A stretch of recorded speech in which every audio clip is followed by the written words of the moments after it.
Welcome to your favorite drive-in theater and a sparkling new season. Watch our screen and local newspapers for all the fine shows coming this way. Show after show will feature the latest hits, the biggest stars for fun-filled, pleasure-packed evenings. Relax, come as you are, and spend an enjoyable night out with the entire family. No parking problems, no babysitting problems. And there are always tasty snacks at our modern refreshment stand. Thanks, folks. And once again, welcome back. Please remember to replace the speaker on the post when you leave the theater.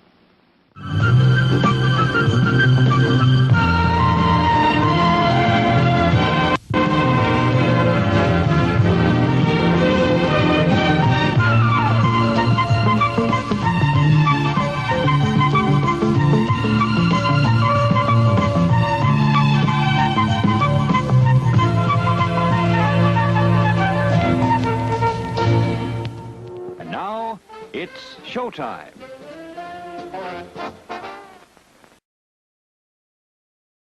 Next show will start in 8 minutes. Sky Girls, as they were called, made their first appearance on the nation's airlines in 1930. Initially, they were all certified nurses, but as one expert put it, the industry was quick to pick up on the marketability of women's work. Scrupulously trained in first aid, emergency procedures, and underwater rescue, during the next 4 decades, the stewardess became a national sex symbol instead of a symbol of efficiency. She was not allowed to marry. She was subjected to rigid grooming regulations that included periodic underwear checks. She could be denied a job for things like puffy cheeks, a nasal voice, or a gummy smile. Then in 1972, a group called Stewardesses for Women's Rights began a series of legal protests against what they thought were discriminatory practices. Today, both men and women are training for jobs as flight attendants, and the importance of looks and charm is gradually taking a second-class seat to competence. 10, 9, 8, 7 minutes to go.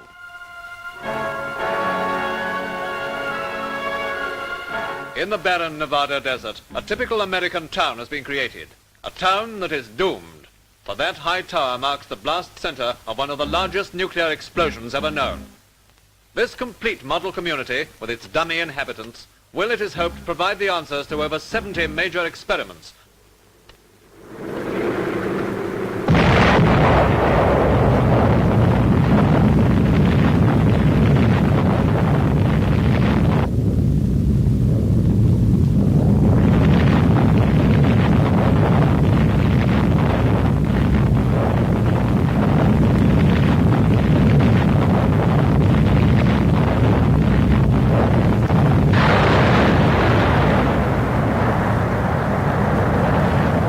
Following the explosion, equivalent to about 35,000 tons of TNT, and the intense yellow glare that flooded the somber desert, the fireball began to mushroom upwards. Now the bubbling crest of flame can be seen, surrounded by a glowing corona. These dramatic pictures, recorded by automatic cameras, reveal the blast effect on the town installations. These homes were close to 0 point. And here, the automatic cameras capture the initial moment of searing heat.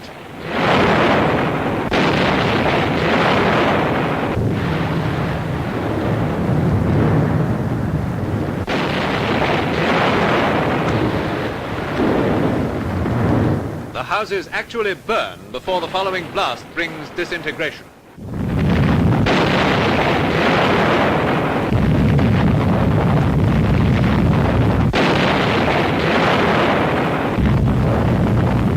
A mile from the blast center were shattered. In most cases, the shelters were still intact. In the streets, the dummy figures would have been fatal casualties. Yet others, protected by shelters, would have survived the explosion. First, you have to know what happens when an atomic bomb explodes. You will know when it comes. We hope it never comes, but we must get ready. It looks something like this. There is a bright flash, brighter than the sun, brighter than anything you've ever seen. If you were not ready and did not know what to do, it could hurt you in different ways. It could knock you down hard or throw you against a tree or a wall. It is such a big explosion, it can smash in buildings and knock signboards over and break windows all over town. But if you duck and cover like Bert, you will be much safer. Dum-dum, beetle-dum-dum, beetle-dum-dum, beetle-dum-dum. There was a turtle by the name of Bert, and Bert the turtle was very alert. When danger threatened him, he never got hurt. He knew just what to do. He ducked and covered. The next show will start in 6 minutes. ABC Scoop, the wide world of people and events. This week, Unwed Mother. A report by women who have loved out of wedlock and now must face the consequences. You've recently given birth to a daughter. You're not married. Tell me, what have been the most difficult moments of the past 9 months? Well, the first difficult moment came when I learned I was pregnant. The second difficult moment was when I told the father. But I'm sure the most difficult time is yet to come when I have to give her up. What was the attitude of the father of your child toward the situation when you told him you were pregnant? Well, we've been going together for 3 years, and after all that, he just said it's my problem and to solve it the best way I know how. Here with that story is ABC News correspondent Murphy Martin. In our society, the word bastard is an insult, a term of contempt used to imply an inferior being. Yet an estimated 8 million Americans are illegitimate, and the problem is growing. 5 years from now, there will be 2 million more. During the short half hour of this program, 16 babies will be born out of wedlock in the United States. The rate for illegitimate births will run close to 300,000 this year. The figure would be higher still but for hasty marriages and abortion. 1 out of every 5 teenage brides is pregnant when she marries. The abortion rate for all women, married and unmarried, exceeds 1 million a year. Who is the unwed mother? Is she a tramp, a neurotic, the girl from the wrong side of the tracks? Perhaps you may feel she is not the kind of girl you would want to invite into your house. We will meet some unwed mothers in a moment. They have come forward as a public service and they speak frankly. When you have heard them, you may understand why the unwed mother could be your daughter. What happens to an unmarried girl who finds herself pregnant? Many turn to the numerous homes for unwed mothers across the nation, like the home at the Salvation Army's Booth Memorial Hospital in New York. Here they can find help and a resin our society to the first stone. Inwood House, also in New York, cares for more than 1,100 girls each year, under the direction of Miss Charlotte Andrus. Inwood House prides itself on serving a cross-section of young womanhood. We have girls who come from broken homes, girls who have never known either of their parents, girls who may have known only one parent. We have girls who come from intact families where they've had a happy family life. We have had girls who had PhD degrees at Inwood House. And we have had girls in the 3rd grade. We serve girls of all races and all creeds and of all national backgrounds. And in a year we may serve girls that are 10 years old and some even as old as 41 or 2. Mom, I was going with the boy for about a month and a half. And then I slept with him and I got pregnant the first day. I was a virgin. And I told him, and he was almost happy. His very first reaction was he smiled, and he told everyone he was going to be a father. Were you in love with him at the time? I don't know for sure. I couldn't say. I don't think I could have really been in love with him after a month and a half. But It must have been close to love because it was the first time I had ever slept with any man. Since I've been here, a lot of things have been happening. And a couple of weeks ago, he got married. The father of your child is now married. Yes, he is. Do you still love this man? Yes, I do. If he had not been married, would you have married him? Well, that's funny because I don't think I would. Because after all that, I see that it wasn't worth it. And if he had done all this already, then he's not a person that I would want to be stuck with for the rest of my life. And has this affected your thinking and attitude toward men in general? well, it has because I feel that men are irresponsible. What I mean by that is because when they want pleasure, but when things happen, the majority of them don't stick by you, and then after everything's all over, they come back. And probably if he didn't get married, and when I had the baby, he would want, come back, because I saw him, and he asked me, could he see the baby? And I don't think he deserves to see the baby when it's born. You will never let him see the baby? Not if I can help it. I told the father of the child right away. Before that time, when I suspected I was pregnant, I'd spoken to a priest who was also my confessor, and also the doctor, a doctor that I knew. So finally I knew for sure, and I told the father of the child, and his reaction was very different than what I thought it would be. He said, tough. You have 5 minutes till showtime.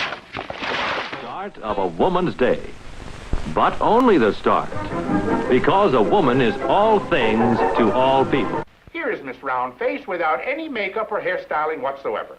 Her face is drab, and she simply wouldn't be fair to herself or her family if she continued to look like this. What is that whipcord resilience that lets the weaker sex play half the night, then bob up clear-eyed, ready for the next morning's work? This frail creature strikes her typewriter keys about 40,000 times a day.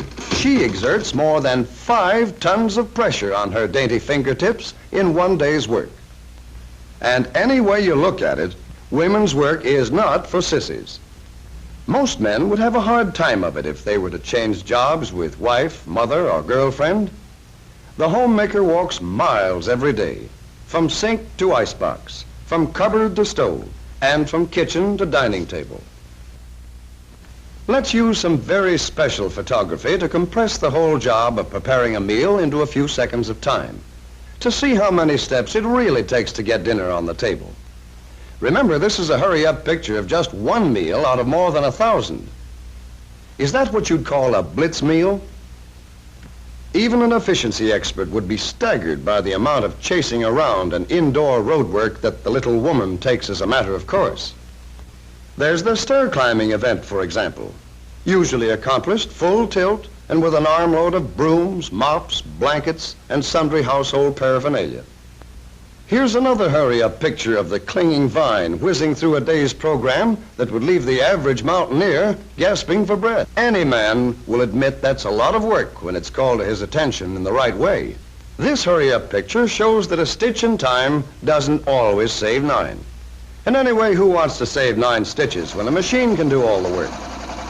A sewing machine is really an amazing invention, especially when you stop to think that a man invented it.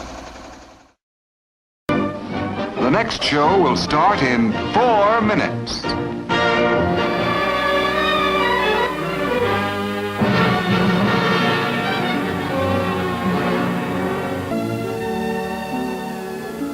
Water. Most vital of all man's resources. Without it, life, the way we know it, could not exist. To make all the goods he uses every day, steel, oil, coal, cotton, and all of these activities change the water, alter it, remove some of its natural purity, add undesirable substances. Result, a nationwide water pollution problem. Why can't we get any decent drinking water in this town anymore? They shouldn't be allowed to dump all that crud in our trout stream. All we want is a place to swim near home. How can you expect me to stay in business here if I can't even use this water in my plant? And what is pollution anyway? It is all the things civilized man has devised to add to the water, from his homes, factories, slaughterhouses. It may be solid, or liquid, or gaseous, or thermal. In short, pollution is anything that keeps our rivers from looking like this. Pollution of our waters is a tough problem because it's a vicious circle. Everybody needs water, and everybody pollutes it.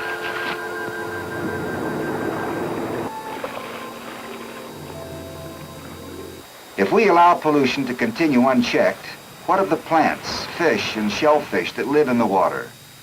If America's waters are troubled, it is because they are overworked. Sewers tell a lot about people. Wastes poisonous enough to kill fish. The autopsy of a doll. This river, through the business heart of Milwaukee, empties into Lake Michigan, and it empties its sewage there, too. Along these beautiful beaches of the lake, a rainstorm brings out these signs. Of course, that doesn't keep people from swimming. Vast ocean-like Lake Michigan polluted? Nonsense. Mineral particles, mill scale, phenol, acids, oil slick, scum, slag. What effect do all these have on humans who drink them? We don't know. The next show will start in 3 minutes.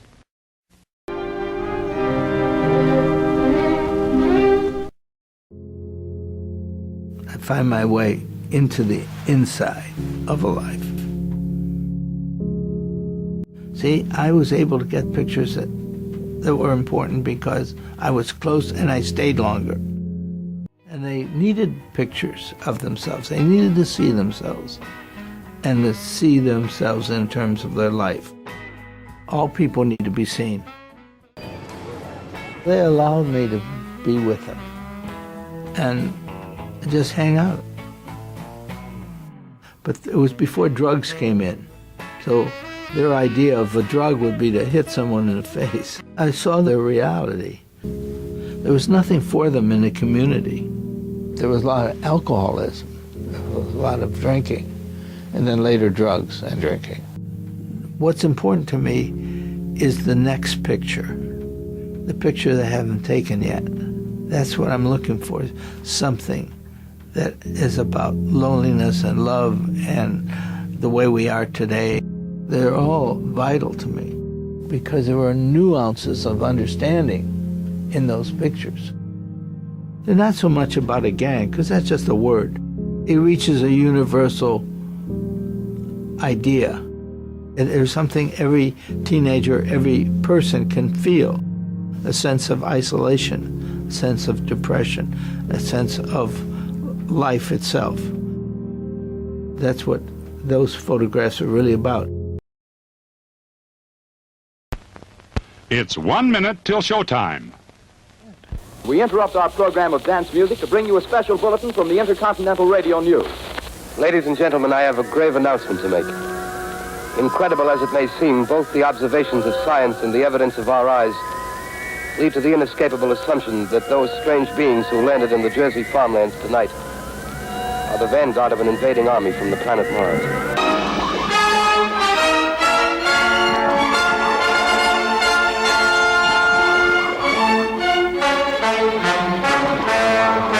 Every light on that board lit.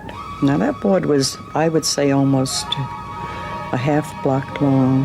Our board lit up when they announced that the Martians were coming across the George Washington Bridge. And that's when the excitement started. Some people said, did I have a chance to see them? What were they like? What did they look like? I figured them little peoples. I don't mean foot tall. Little peoples, green in color with a flowing hood. Have you seen any Martians? No. They're going over to New York. Tonight the sky's alive with their lights, just as if people were still living. Because they were crying and screaming and wanting to know if there was a lot of gas, if there was a lot of destruction, were there fires, is there a lot of shooting, are there bodies all around? But people believed it. They really believed it that night. And I think of the ones who were begging us to get connections to their families, to their husbands, to mothers and fathers before the world came to an end so they could just tell them they loved them. At least 40 people, including 6 state troopers, lie dead in a field east of the village of Grover's Mill. One man told me that people were jumping out of the windows and they were going to kill their families before the Martians could get them. You see, it was not a case of answering a light and connecting them to somebody else. All they wanted was the operator. I was just so concerned that I was going to be able to help all these people, and never a thought of getting out of there because my life was in danger, because I believe part of it was with the old telephone company training, you were very dedicated to your job. You stayed there through thick or thin. A bulletin is handed me. Martian cylinders are falling all over the country. And one lady, probably minutes or many minutes after the onset, said they're as far as Chicago now. And I thought, if they're traveling that fast, they're going to be in Missoula before I get off duty. This is Orson Welles, ladies and gentlemen, out of character, to assure you that the War of the Worlds has no further significance than as the holiday offering it was intended to be. As you leave the theater, folks, please be careful. Don't let this happen to your car. Be sure to remove the speaker before you leave. If you should accidentally pull a speaker loose, please turn it in at our snack bar or box office.